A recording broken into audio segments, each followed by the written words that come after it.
मस्ती मजाक अपने जगह। 4 लाइन घूम के आप लोग सुनिएगा।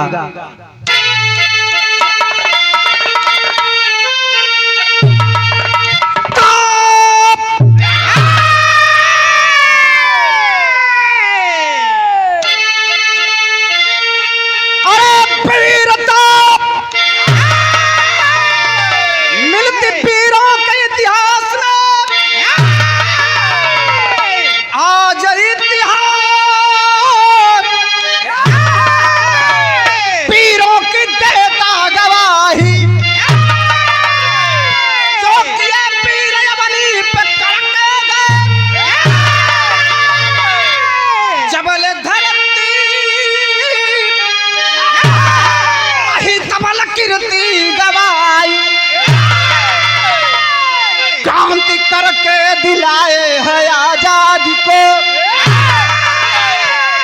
कान पर खाल कर क्रांतिकारी सिपाही।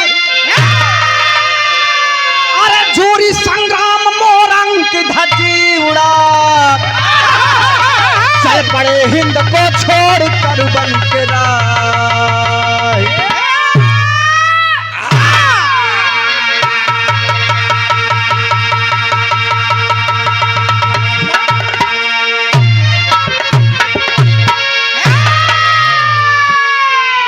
हमारे बिरहा में एक कव्वाली लगी मास्टर साहब। कवन कव्वाली हो?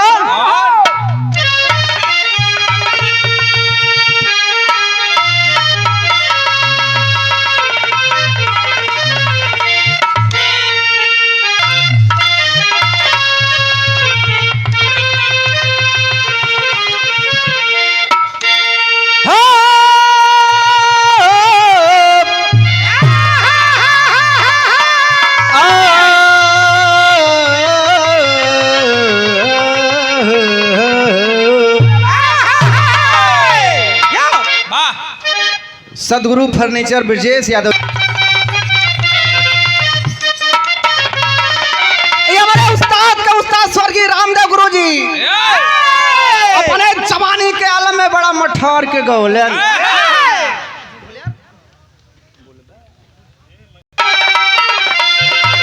अरे उठो उठो, अरे उठो मुसलमान नमाज पढ़ लो, उठो मुसलमान नमाज पढ़ लो मेरा सर।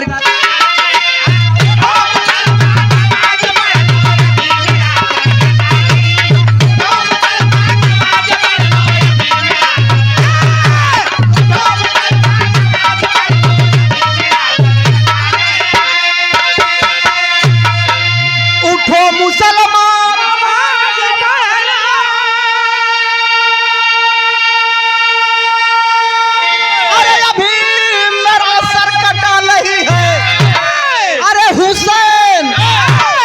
इसमें ललाही रसगुल्ले लिलाही लल्लम लाही ललाई। अस्सलाम वालेकुम। वालेकुम सलाम मियाँ। अरे हुसैन, अरे हुसैन, हुसैन ने जो दी है शहादत वह।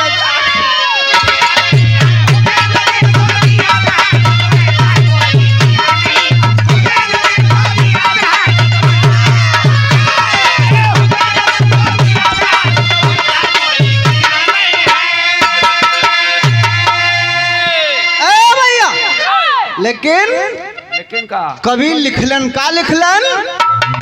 अरे पीरों से करे सामना ही जड़ों के बस की बात नहीं।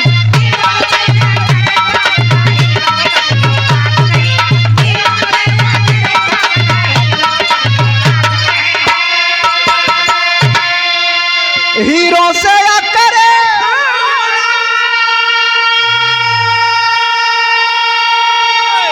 हिजड़ों के बस की बात नहीं है। अरे शेर से है, शेर से, अरे शेर से आके मिला ले पंजाबी।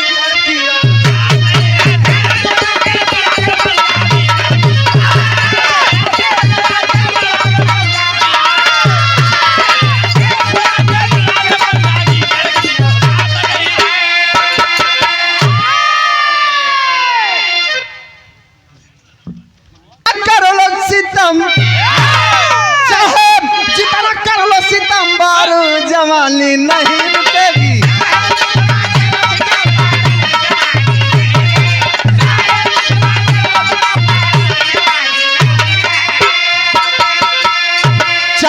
जितना करना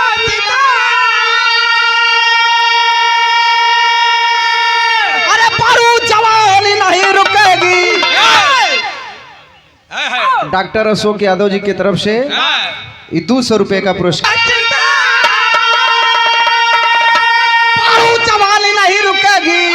अरे यान पे अरे शान पे जान कटा देंगे, पानी पे पानी नहीं।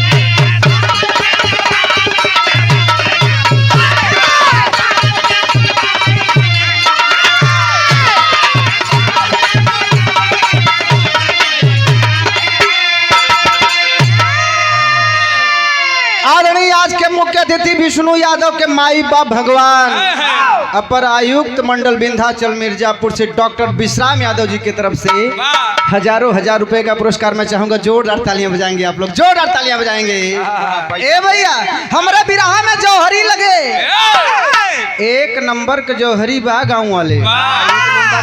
एक नंबर एक देख ल हम एक नंबर नहीं कहा, जौहरी में 2 नंबर हो, तुम आप पहला 1 नंबर जौहरी लगाओ। एक नंबर मास्टर साहब पहले के जमाने में अब के जमाने में बड़ा फर्क बा। सोना सुहानी पहले के जमाने में आदरणीय सूबेदार सरोज ठेकेदार गडरियापुर 14 जनवरी को आप रेगुलर कार्यक्रम कराते हैं। आप हैं कहाँ? आपके दर्शन का अभिलाषी हूँ मैं, आप मंच पे आने की कृपा करेंगे। सूबेदार सरोज साहब गडरियापुर 14 जनवरी कार्यक्रम कराते हैं, आप उसके आयोजक हैं।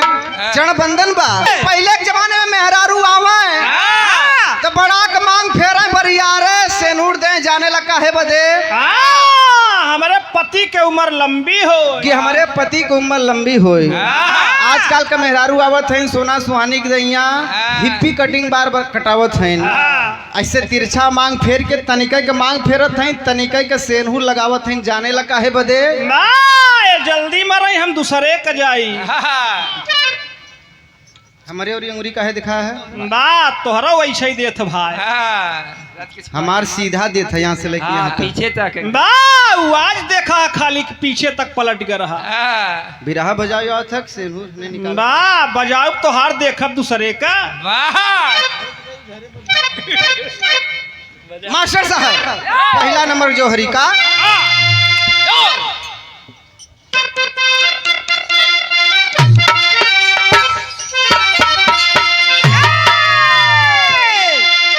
मास्टर साहब है ईमान न जिसके अंदर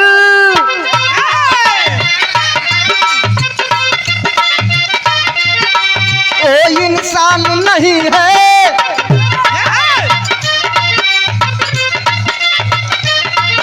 बैकुंठ में जगह है मिलता जो बेईमान नहीं है।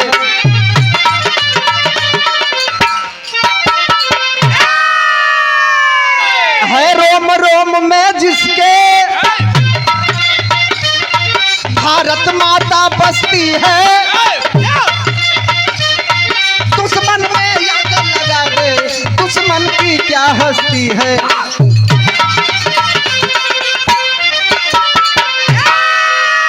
और हमारे चाचा जी चकमान सिंह के भावी ग्राम प्रधान पद के प्रत्याशी श्री सुभाष यादव जी 2 माला दे सुभाष चर्चा हरा जा झटके में बड़ा बिजी है।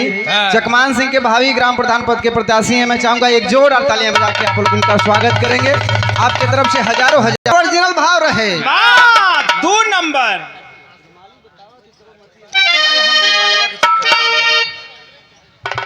मास्टर साहब हमारे मुख्य अतिथि जी सामने बैठे हुए हैं, आप लोग लहाई बैठ जा जगह बा बैठ जा, खड़ा रहा पाँव भारी हो जाए भाई। ये देखिए ओरिजिनल जौहरी मुख्य अतिथि साहब बुलाला कैसे रुमाली देखा बांधे चौथे कपारे पे, रुमाली में इतनी पावर बा ई चाहे तो जेंडर बदल दे।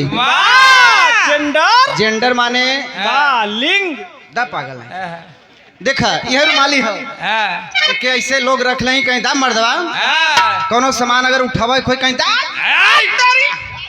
करियाम बांध के कसेन रुमाली हुआ है रामा भैया, रुमाली हुआ है जेंडर बदल जाए। देखा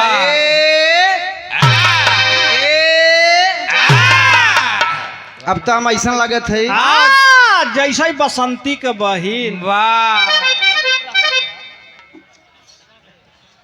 ए भैया देखो ओरिजिनल भाव जौहरी का।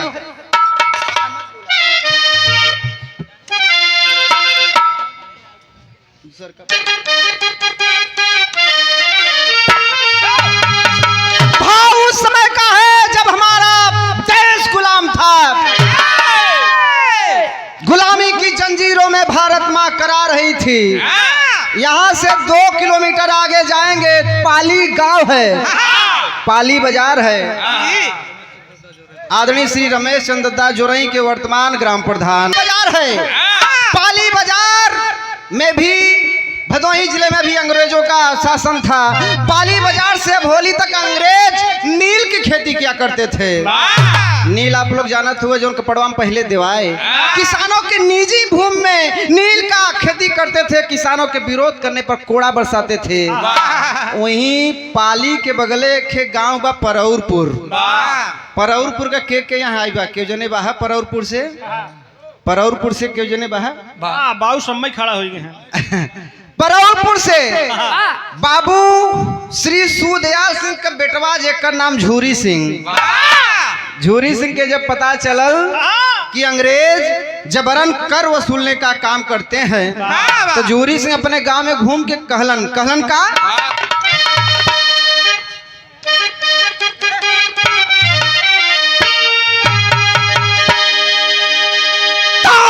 चल जला हो उठी जवानी,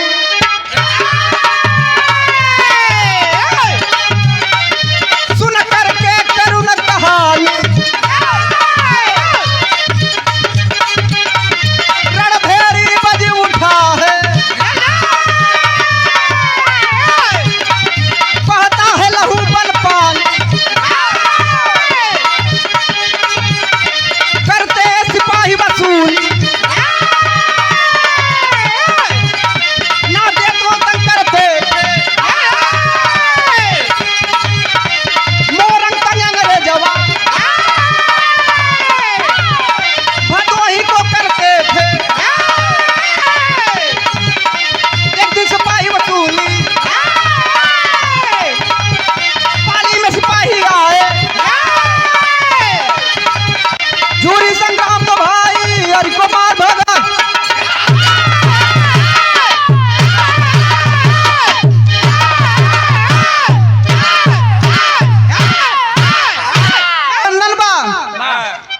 परौरपुर में झूरी सिंह घूम घूम के सबके कह दिलन कि कोनो गांव वालन के कर देवे का जरूरत नहीं हो। अगर अंग्रेज कर मांगने आएंगे तो अंग्रेजों के मेरे पास भेज देना।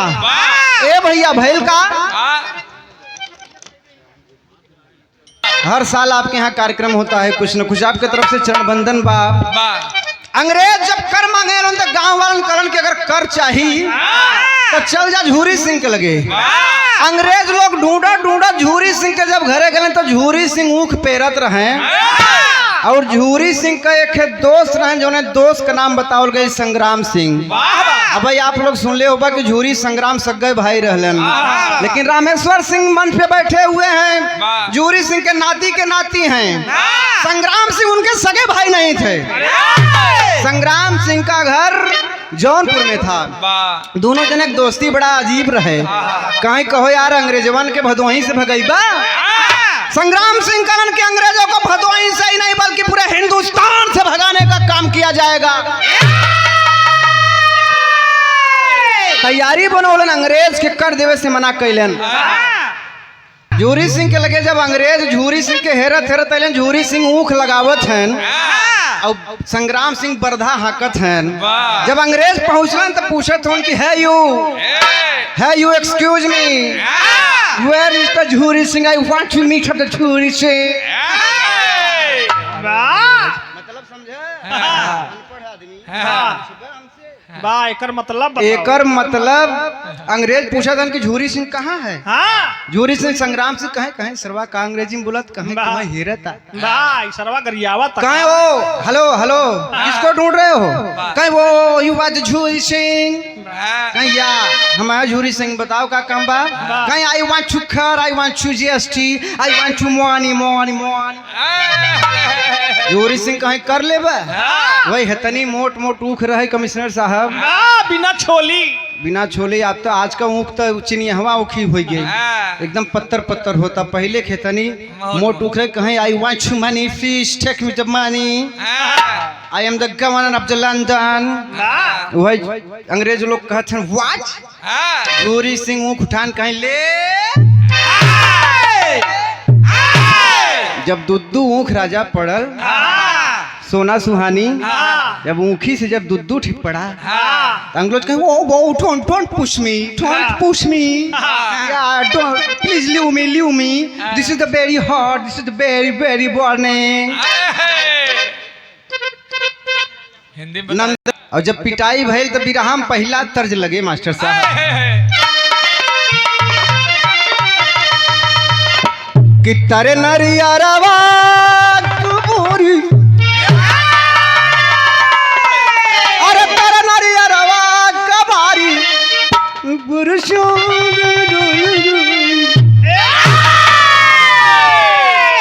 रामदेव गुरु जी गायन सुना सुहानी की अपने बलमुआ कचोरी सोना मोबाइलिया ज्यादा जिन देखा कर 14 प्रकार का रेडिएशन टहरता हिंदुस्तान में अमेरिका जैसन देश में सिर्फ 2 नेटवर्क बा हिंदुस्तान में 14 रेडिएशन तो पे मोबाइल में ज्यादा देखबू इतनी खूबसूरत भगवान तुम्हें बनाए हैं आँखों गड़बड़ाई जाए तो हमरे रामधनी प्रधान दिया तुम्हें आँख बनवावे पड़े मास्टर साहब कहना बा कि अपने बलमुआ कचोरी अरे अपने बलमुआ कचोरी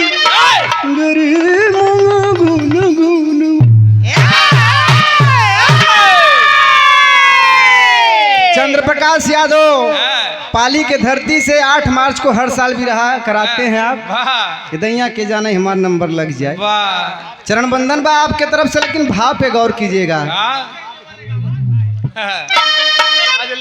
हमारे भदोही जिला में के रविया घूम के गावत थी सोना सुहानी ए सोना सुहानी ये हमारे भदोही जिला में के बदल के गावत थी कि साझी नई बात पूछ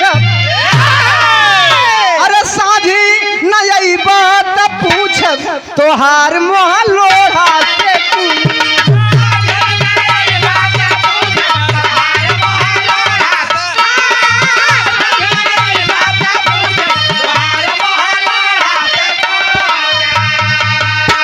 रोवत की पहुँचा सिपाही अरे रोवत की पहुँचे सिपाही तोहार काम हमके नचा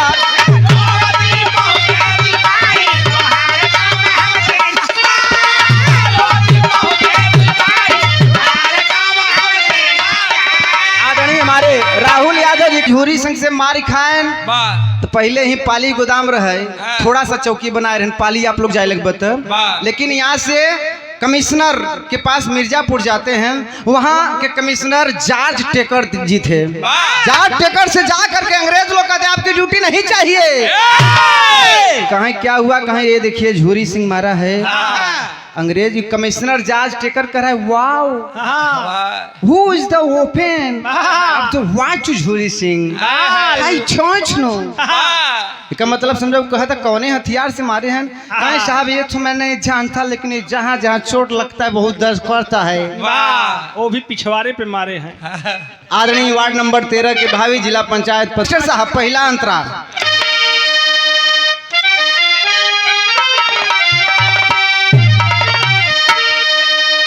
कहना बा करने गए झूरी के घर वसूली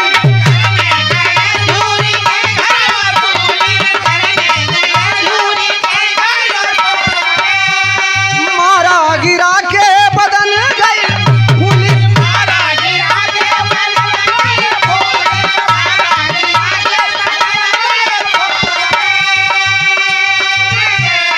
ओ माई गॉड कोई निहारी अरे वो माई गॉड कोई तिहारी तोहार काम हमके नहीं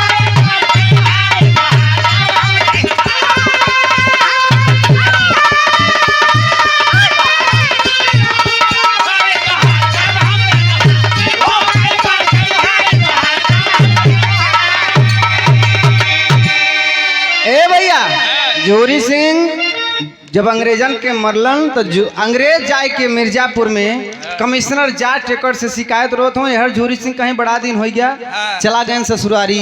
झूरी सिंह के ससुरार का रहा कमसेठी गौरा डी ससुरारी में जाए के आराम करत हैं। यहर लंदन से एक ऑर्डिनरी पास हुआ। ये झूरी सिंह कौन है और अंग्रेजी फौज के ऊपर हाथ उठाता है। 1000 फौजी अंग्रेज फौजियों को भेजते हैं। 1000 अंग्रेजी फौज कहते हैं कि झूरी सिंह को पकड़ के लाओ, गिरफ्तार करके लाओ। तर्ज बदले मास्टर साहब।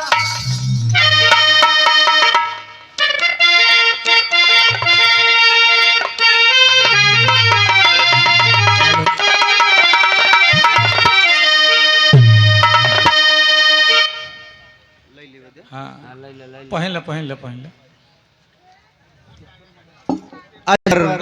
पहुंच रही है और झूरी सिंह यार हैं कहाँ? ये अपने ससुरारी का हैं।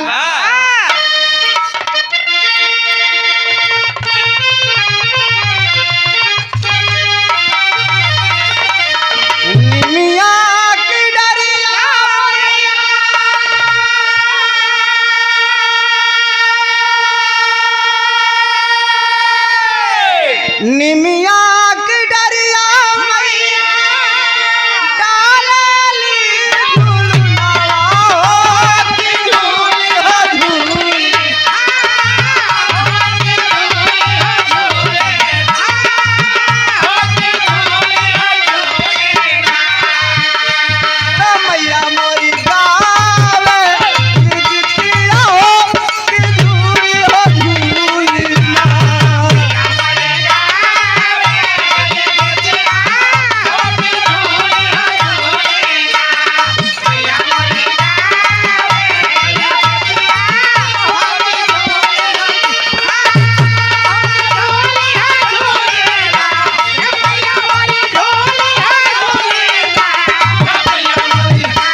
सोनी के सिपाही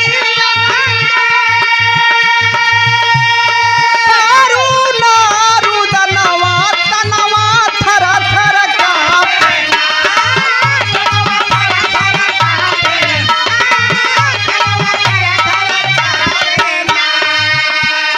पापी कैल बापयनवा तनवा थर थर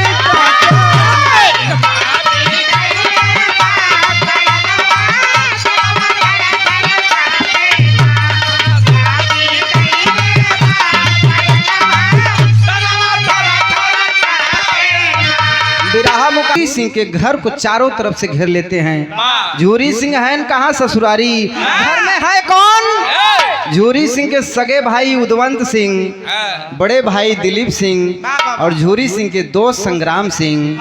और घर में झूरी सिंह की भाभी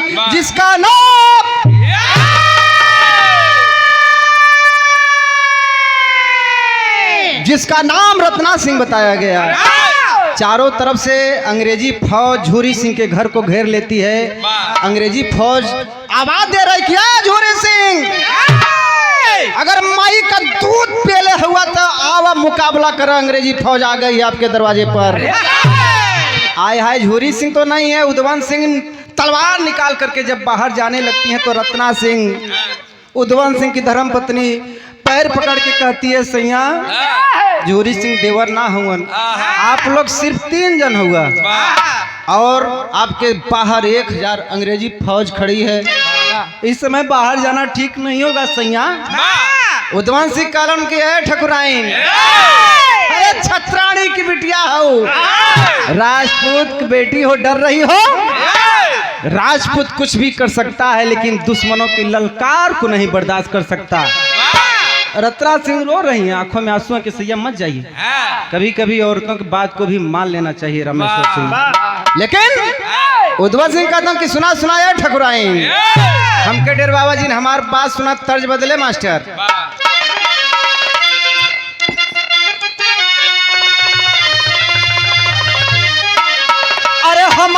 पाजे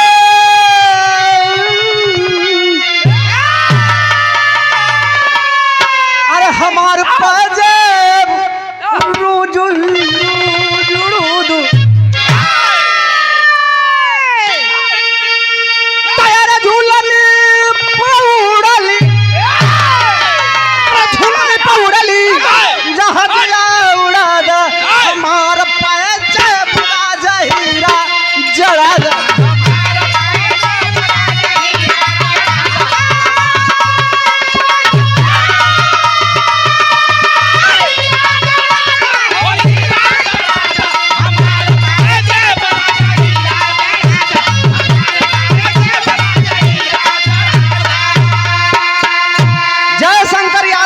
भवानीपुर से 101 रुपए का पुरस्कार तीरथ राज यादव जी, तीरथ राज मौर्य जी, ये चकमान सिंह के धरती से हमारे साथी हुआ, हमारे सहयोगी हुआ, मंच पे आके बैठे हमारे संगे।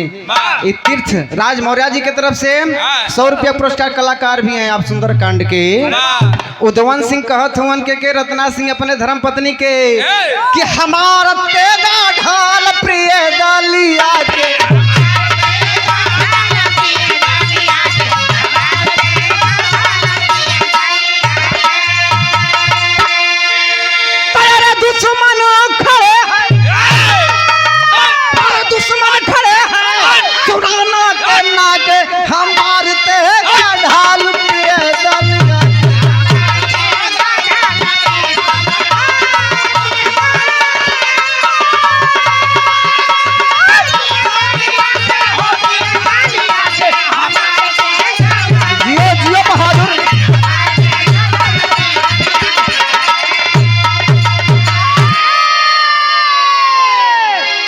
उदम सिंह अपनी तलवार मंगा के आगे बढ़ते हैं। तब तक संग्राम सिंह कलन की भैया हम वहाँ चलब। तब तक दिलीप भाई भी तलवार निकाल के त्रिदेव तीनों वीर घर के बाहर निकल रहे हैं। सामने 1000 अंग्रेजी फौज करते क्या है, दुश्मन दुआरे जुटे जैसे मेला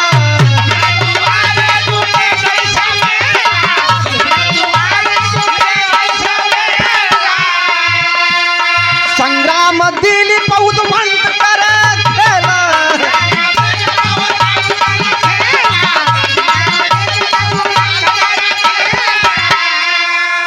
अरे काटे अंग्रेजवन का गर्दन झूला के हमारे ढाल प्रिय दलिया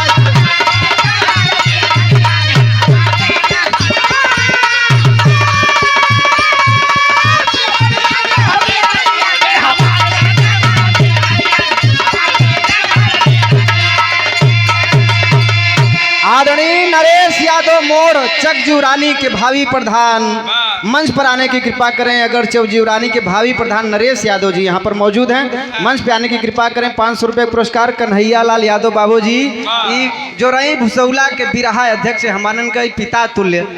हमार बाबू मरियन ओकरे बाद तो हम बाबू मानी थे, लेकिन प्रोग्राम एक गवाया नहीं। एक जोरदार ताली रचे नहीं बजाए दे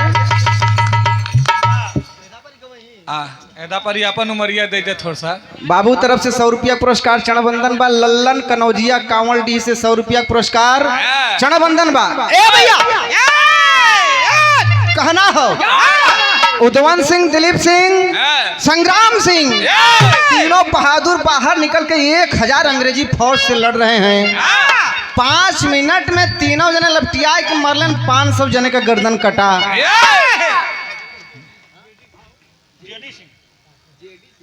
डॉक्टर जेडी सिंह, अगर मेरी आवाज को सुन रहे हैं तो मंच पे आने की कृपा करेंगे। डॉक्टर जेडी सिंह चकमान सिंह में आपका दवा खाना है और आपके तरफ से 100 रुपया पुरस्कार। मंच पे आने की कृपा करेंगे। और से ले ले भाई। कल्लन पाल खेतरपुर के धरती से, कल्लन पाल खेतरपुर के धरती से पिंडा पिरनवा दिन हमार बिरहा एकदम फिक्स बचा। जोरदार ताली बजाई दे आप लोग, जोरदार ताली। 100 रुपया पुरस्कार चरणबंदन बा। बैठा बाबू, तोहरे बिरादरी के गाना बा मन। अच्छा बैठ जा, सुना अपने प्रोजन के बारे में। ए भैया तीनों बहादुर 5 मिनट में 500 अंग्रेजन का मुड़ी जब कटलन तो वहां का जॉर्ज टेकर कमिश्नर जो अधिकारी को भेजा था, उस अधिकारी का नाम बताया गया मोरंग। ए भैया, मोरंग कह रहा है कि अगर इन्हें तीनों 5 मिनट और लड़ दें तो हमारी 1000 अंग्रेजी फौज खत्म हो जाए। बिरहा के आखिरी तर्ज मास्टर साहब।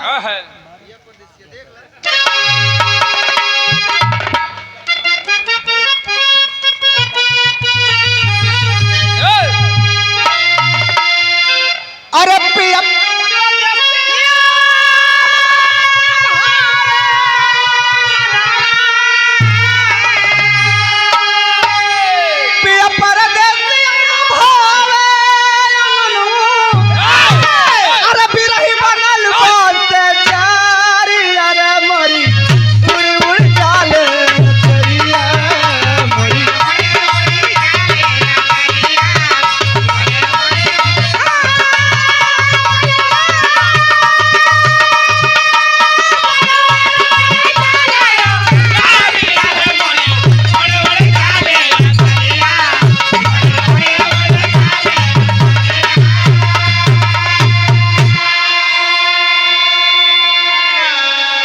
लेकिन बहादुर तीनों जवान अंग्रेजों को गर्दन को जब काट रहे हैं, 5 मिनट में जब 600 लोगन के कटलन, तो रत्ना सिंह जौन घरे में है वहाँ समत 51 घरे के बकरी झूरी सिंह के रहे, कच्ची बकरी।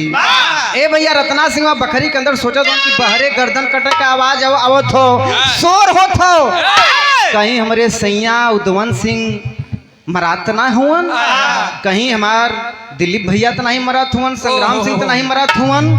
यह तो गलती रत्ना सिंह कह दहलेन। बाहर आ जाती हैं, और जब बाहर आ जाती हैं तो अंग्रेज गद्दार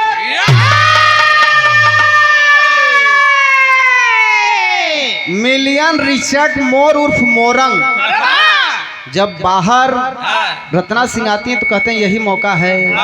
रत्ना सिंह के गर्दन पे तलवार रखकर कहते हैं, संग्राम सिंह, दिलीप सिंह और उद्वंत सिंह, अपने अपने हथियार को फेंक दो, नहीं तो रत्ना सिंह का गर्दन सर से अलग कर दूंगा। तीनों बहादुर तलवार फेंक देते हैं। आदरणीय अरविंद सिंह और दिलीप सिंह जब देखा तो उनकी रत्ना सिंह के गर्दन पे तलवार रख दिया है मोरंग, तो तलवार को जब रख देते हैं धरती पर, और जब तलवार धरती पर फेंक देते हैं तो तीनों वीर को गिरफ्तार करके जंजीरों में जकड़ करके विलियम रिचर्ड मोरंग घसीटते हुए तीनों बहादुरों को लेके कहाँ जा रहा है? यहीं गोपीगंज शाही मार्ग, गोपीगंज तिराहा जो मिर्जापुर रोड जात हो, वहीं पे एक इमली का पेड़ हो, वहीं इमली के पेड़ पर ले जा करके तीनों जन को फांसी दे देता है। रत्ना रोवत छाती पीट रही कि अगर मैं घर से बाहर नहीं आई होती तो आज मेरे बहादुर पति को, आज मेरे बहादुर देवर संग्राम सिंह को, दिलीप भाई को मारने वाला इस संसार में कोई पैदा नहीं हुआ था, लेकिन मेरी एक गलती से आज तीनों को फांसी दे गई। जरूरत से ज्यादा, आवश्यक से ज्यादा सजा दे रहे हैं अंग्रेज। फांसी तो हो गई, रत्ना सिंह ने कहा फांसी तो चढ़ा दिया, तीनों जने का लाश दे देता, अंतिम संस्कार कर दे, लेकिन वह मोरंग अंग्रेज लाश को इमली के पेड़ के नीचे तीनों लाश झूल रही हैं। कौवे गिद्ध उस लाश को छू करके जा रहे हैं। रत्ना सिंह रोवत हैं, छाती पीट रही हैं कि मेरी आज एक गलती की वजह से मेरे 3 बहादुर मारे तो गए, इनका अंतिम क्रियाक्रम भी अंग्रेज नहीं होने देंगे। आंखों में आंसू को पोंछते हुए रत्ना सिंह एक काम करती है। क्या? एक पेज लेकर के, एक कमल लेके, पढ़ी लिखी औरत लिख रही है संदेश। किसको? अपने देवर झूरी सिंह जोन ससुरारी जाई बैठा हैं। लिखत हो विदेशिया के भाव लगे।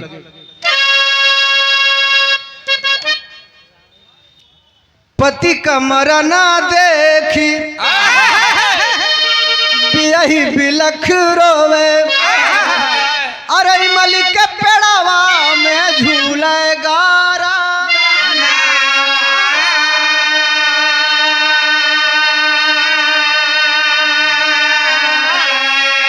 पीटी पीटी छाती रोवे न क्यों करे मदद हो। अरे सावन भदवा जस बरसनाया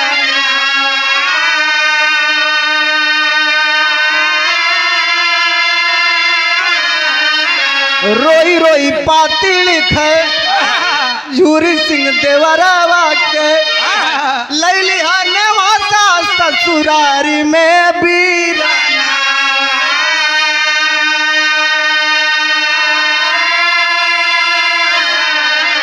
भैया के तोहरे मोरंग पापी मारी दिहलन अरे आई के छोड़ाई देता फांसी का।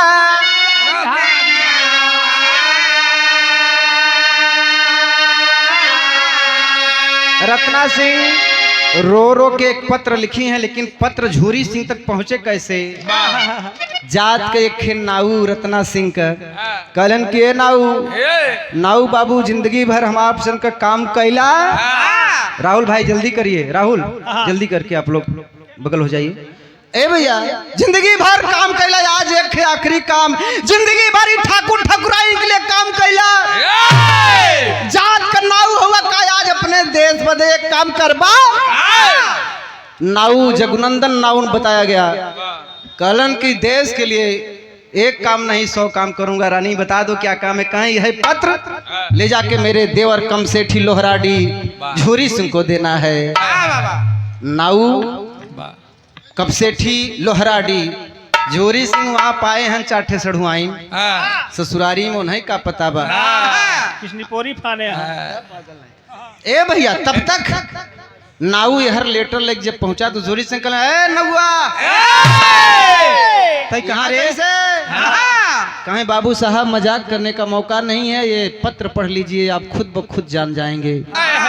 जब झूरी सिंह पत्र को पढ़ते हैं तो तन मन में आग लगी है। बिरहा का आखिरी गाना आदरणीय श्री कांतिलाल यादव जी भगवान, ये हकीकत है अपने ऊपर इसे घटा के सोच के देख लीजिएगा। मास्टर साहब बिरहा का आखिरी तर्ज भीम बाबू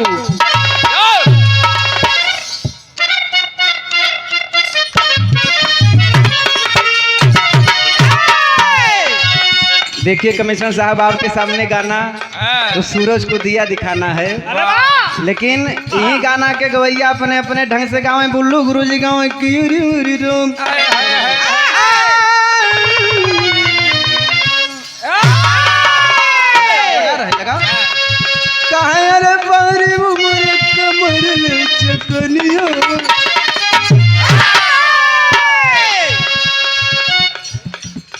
आदरणीय हमारे भगवान लोग, उनके लिए तो धड़कने भी जरूरी नहीं होती, लेकिन रामदेव गुरु जी आवे तो गरम कह दें के कहें बारिया बारी अरे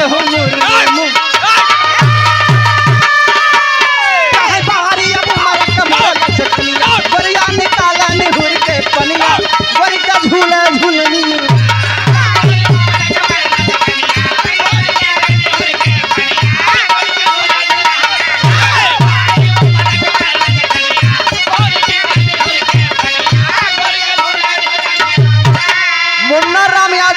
साहब के तरफ से 200 रुपए का पुरस्कार। कहे पाती अब पाती अरे हो मोरे पाती पाती पढ़ भौजी का झूरी बालकारिया हो तो भाई खूनी नजरिया भाई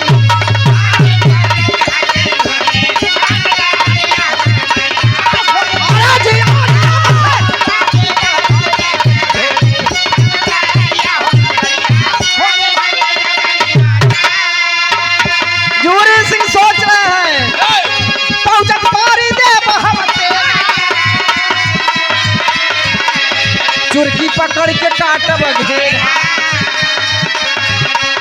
छोड़ब नाही तू कितना उड़ेगा पटकब जस छितराई लमेगा कहाँ घर से यारे हमारे घर से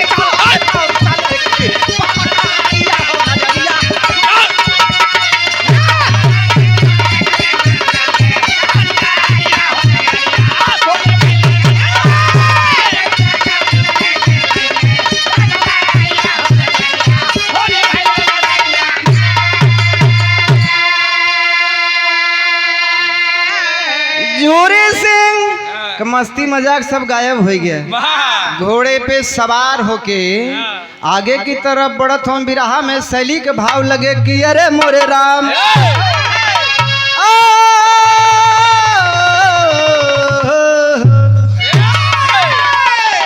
अंबर से अंबर वाला रो दिया।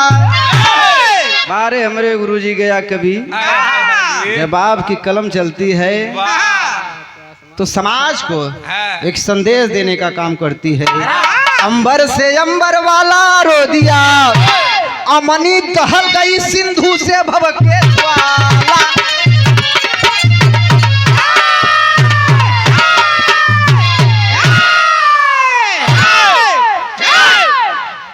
अवनी दहल गई अंबर से भभके ज्वाला, अंबर से अंबर वाला रो दिया।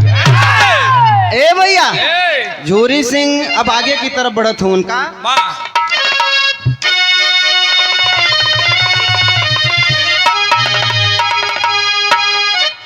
सबसे पहले जोरी सिंह पहुंचलन कहाँ?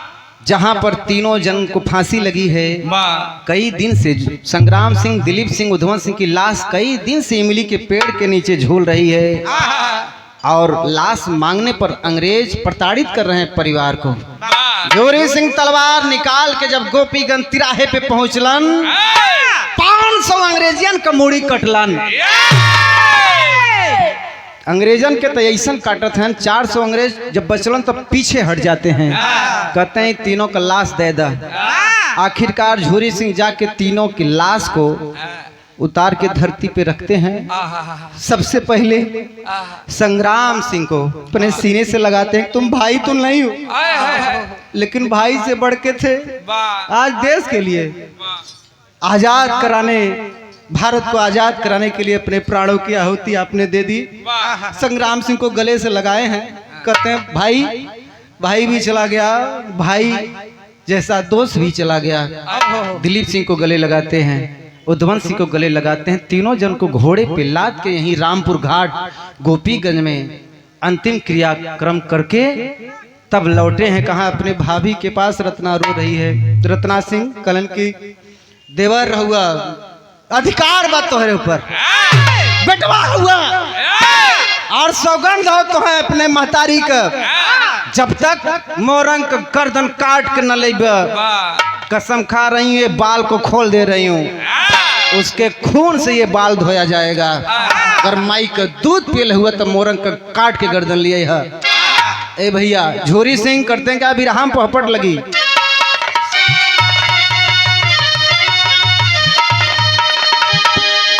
अरे कसम मतारी का कैला नवा भौजी मोरंग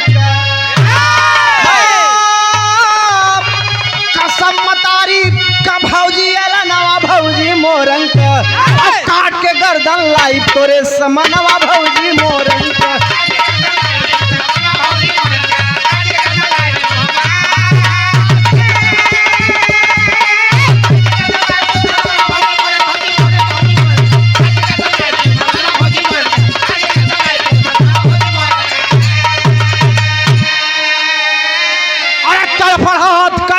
कलेजा चला बीर कुलाई चरण पकड़ के भौजाई के रोबा नवाई हो। चला बहादुर सर पे बात कफलवा भौजी मोरंग सनसनात पहुंचा है जाई सुमुन भौजी मोरंग। जोरी सिंह यहीं पाली गोदाम अपने पूरी टीम को, जिसमें मुसई सिंह थे, कम से कम 50 की टोली, ठाकुर परिवार की टोली, यादव परिवार की टोली, हरिजन परिवार की टोली, पासी समाज की टोली, एक टोली बना करके जोरी सिंह यहीं पाली गोदाम को चारों तरफ से घेरते हैं। 2000 फौजी, अंग्रेज फौज 2000 लोगन का मूड़ी ऐसे काटत हुवन जैसे ककरी काटल जाला। मोरंग अकेले बैठ के अंदर से राजा मदिरा का सेवन करता। कहता और लाओ एक पैकेट। अरे मंजी I want you to hotel. It's very very urgent. ये देखा मदिरा का दारू का उत्पत्ति आजू से नहीं बा, ये पुराना से निकली बा इस सतयुग से उत्पत्ति बा दारू का। ऑर्केस्ट्रा का बाबू सतयुग से उत्पत्ति बा। सबसे पहला ऑर्केस्ट्रा के करायन मास्टर ये इंद्र भगवान अरे वाह पहला ऑर्केस्ट्रा चलायन। सबसे पहले जो आज कलयुग में चलता मदिरा की उत्पत्ति देखा समंदर मंथन से भवा, जो आज भैया लोग सब चलता। आज उस उत्पत्ति नहीं बा। जीएसटी की उत्पत्ति आज मोदी जी नहीं करे हैं, ये सतयुग से चलता। वहाँ समत कर लेते रहे मास्टर साहब। लेकिन कहानी आगे बढ़े। मोरंग अकेले बचता है। मोरंग एक घोड़ी जी आए रहे, जौने घोड़ी के बराबरी कोनो घोड़ा न कह पावे, इतना तेज दौड़े। वही घोड़ी पे बैठ के मोरंग जब भागने लगता है तो झूरी सिंह पीछा किए हैं, लेकिन झूरी सिंह मोरंग को पकड़ नहीं पा रहे हैं। और ये मिर्जापुर की तरफ भागना चाह रहा है मोरंग। भागते भागते मुख्यालय जहाँ पहुंचा है, जिसके बगल में मोरवा नदी है, इसी मोरंग के नाम से उस नदी का नाम मोरवा नदी पड़ा। नदी के 2 किलोमीटर झूरी सिंह सोच रहे हैं कि अगर ये भाग गया तो मेरी प्रतिज्ञा अधूरी रह जाएगी, आला हमार वाला रहे।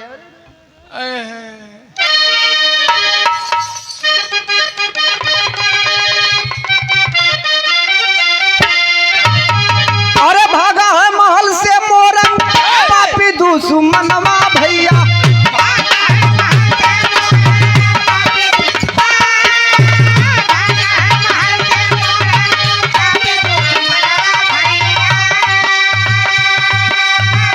झूरी ललकारे रुक जा पापी गदार।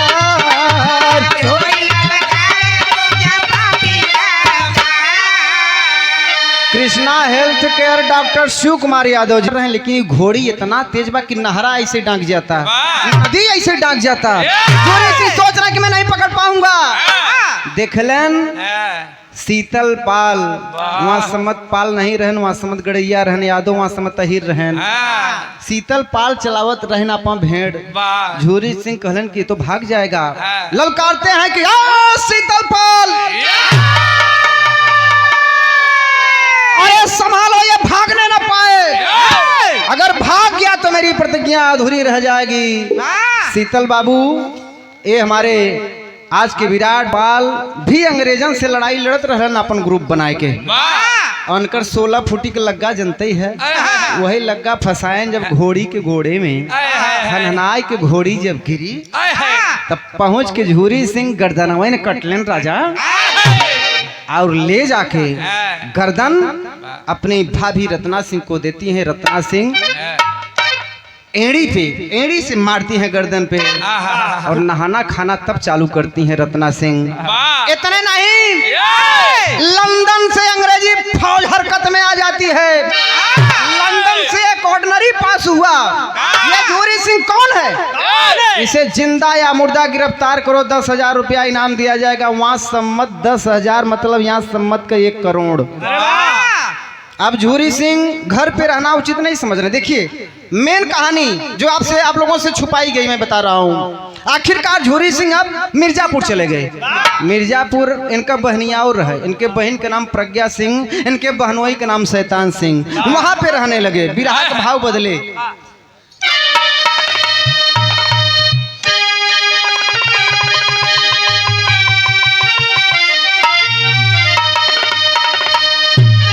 जब अंग्रेजी फौज कहने की झूरी सिंह को तो बाद में गिरफ्तार करना, लेकिन वो जो शीतल पाल है जो घोड़िया पे अपन लगवा फसल पहले होके गिरफ्तार करे।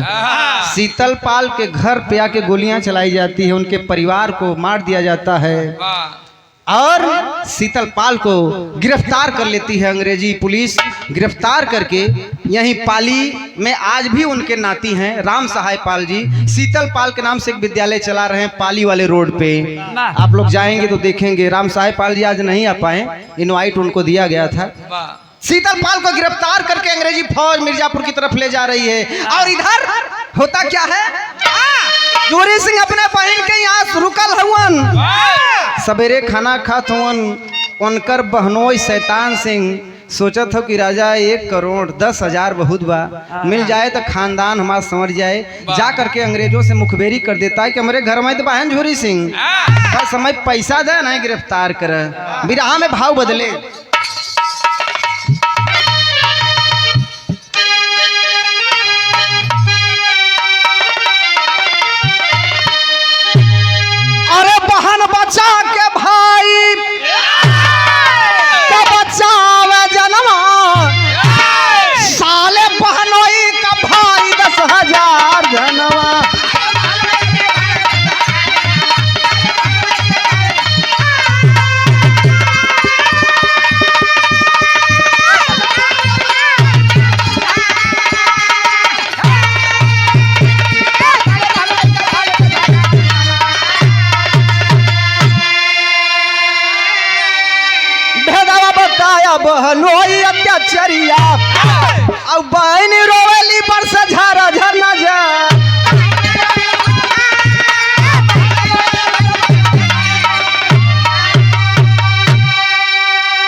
हुवन। बहन कहा तो प्रज्ञा सिंह की भैया चल जा, अंग्रेज घेरे वाला हुआ ना आपके। खाना खा तो तब तक अंग्रेजी फौज चारों तरफ से घेर चुकी है झूरी सिंह को।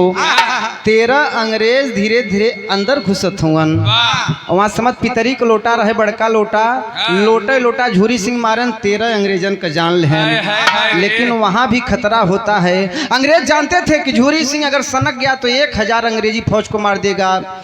झूरी सिंह के बहन प्रज्ञा सिंह के गर्दन पे तलवार रख करके कहते हैं झूरी सिंह अपने आप को गिरफ्तार होने दो। झूरी सिंह अपने बहन के घर में कोई खून खराबा नहीं चाहते थे, गिरफ्तार हो जाते हैं। गिरफ्तार होकर झूरी सिंह जैसे ही आगे बढ़न अंग्रेजी फौज से झूरी सिंह का जौन बहनोई रहल शैतान सिंह अंग्रेजों से कहा तो पैसवा दे 10,000, कहें जो अपने साले का नहीं हुआ वो अंग्रेजों का क्या होगा। धाए धाए गोलियां मारते हैं, शैतान सिंह वहीं मर जाते हैं। लेकिन झूरी सिंह के हथकड़ी जब लगावे लगन तो इतना मोट मोट हाथ रहे, हथकड़िये छोट पड़ गई। तो रस्सी से बांध करके झूरी सिंह को उधर से लाया जा रहा है। शीतलपाल यहाँ से गिरफ्तार हो गए हैं दोनों जन। होता क्या है, शीतलपाल झूरी के लागल कहीं रसरिया, अखिया से बरस से झर झर नजर।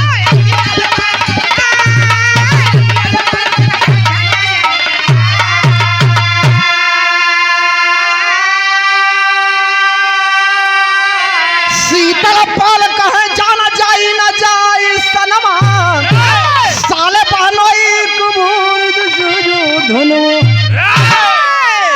शीतलपाल को यहाँ से गिरफ्तार करके ले जा रहे हैं झूरी सिंह को। वहाँ जब झूरी सिंह देख रहे कहें कहा शीतल, अरे क्या हाल है तेरा? कहें अरे बाबू साहब अच्छा हूँ। कहें डर लग रहा है? कहें नहीं मालिक, देश के लिए बलिदान हो रहा हूँ। झूरी सिंह शीतलपाल को गले लगा लेते हैं, कहते हैं जिंदगी भर भेड़ चरौला, आज देश के लिए अपने जान को देने के लिए तैयार है पगला। कारण कि बाबू साहब जब जब हिंदुस्तान की बात आएगी, जब जब देश की बात आएगी, हिंदुस्तान का बच्चा बच्चा चाहे वो किसी भी बिरादरी का हो, जान देने के लिए तैयार रहेगा, जान लेने के लिए तैयार रहेगा।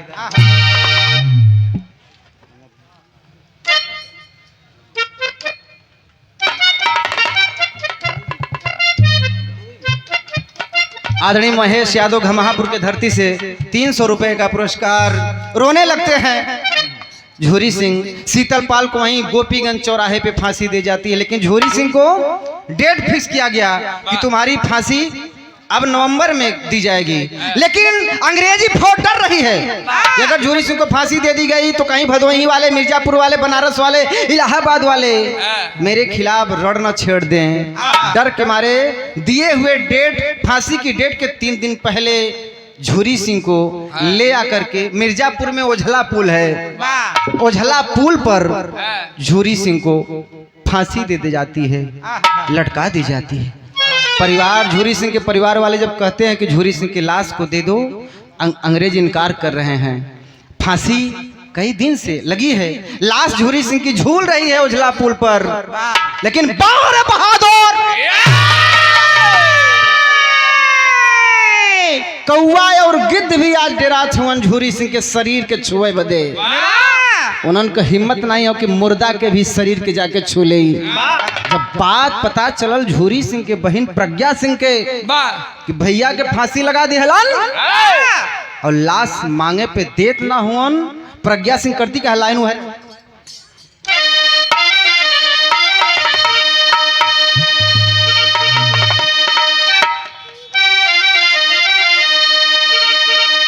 प्रज्ञा सिंह घोड़ा पे कई का सवारी, अंग्रेजा पपियन का गर्दन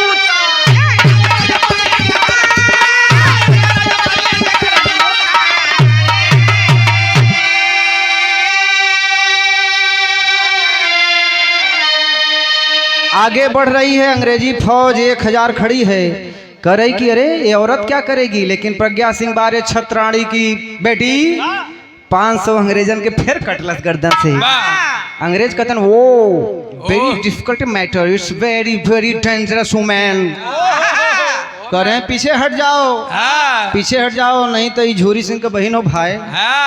वो जब 2,000 के काटे हैं तो 500 काट ले, 400 अंग्रेज हमारे पास सभी के हैं। लंदन से कितना अंग्रेज मंगाई, हट जाते हैं पीछे झूरी सिंह। रस्सी को काटती है प्रज्ञा सिंह, धरती पे गिरते हैं झूरी सिंह। प्रज्ञा सिंह गले से लगा लिए कि भैया जब जब भी मैं पैदा हूँ, जब जब भी मुझे दोबारा जन्म मिले तो मुझे भाई झूरी सिंह के जैसा मिले।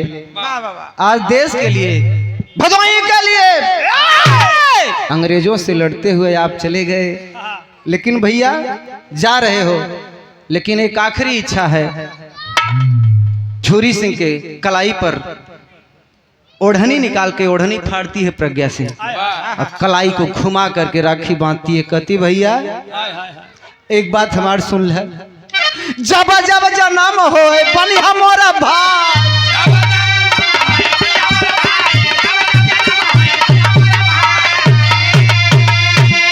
और कैसे मांगा जाई हमारा राखी का बन्हा।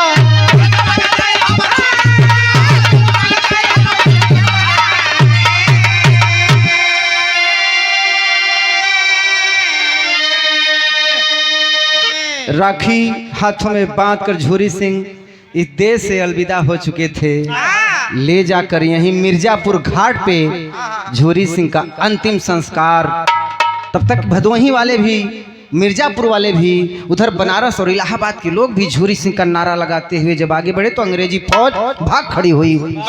अंतिम संस्कार किया गया। झूरी सिंह इस देश से अलविदा हो चुके थे, लेकिन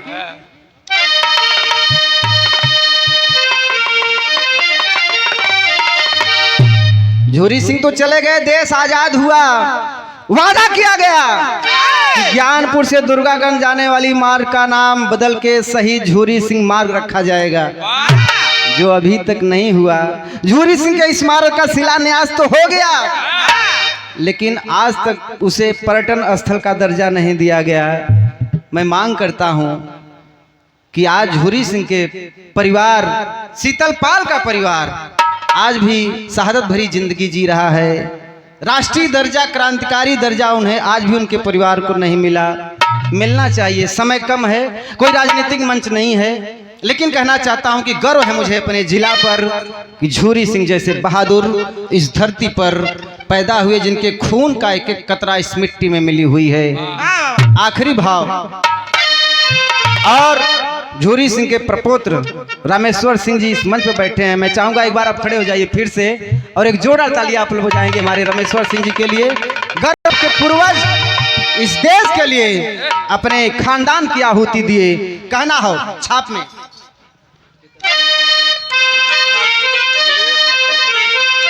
आदरणीय सुरेश यादव जी के कवि जी, उमा शंकर, आदरणीय उमा शंकर जी जो सुरेश यादव जी के कवि जी हैं, मैं चाहूंगा आप आ जाइए, आपका मैं स्वागत कर दूं, और उसके बाद मेरा कार्यक्रम समापन है। अब सोना गुरु बिहारी, गुरु गणेश, गुरु रामलाल मोरबा,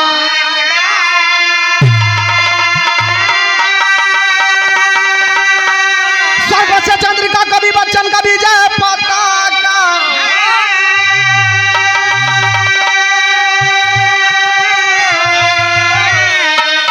अंबर से अंबर वाला रो दिया, विष्णु गया कभी गाते वीरों का गाना।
जय शंकर यादव जी चकमान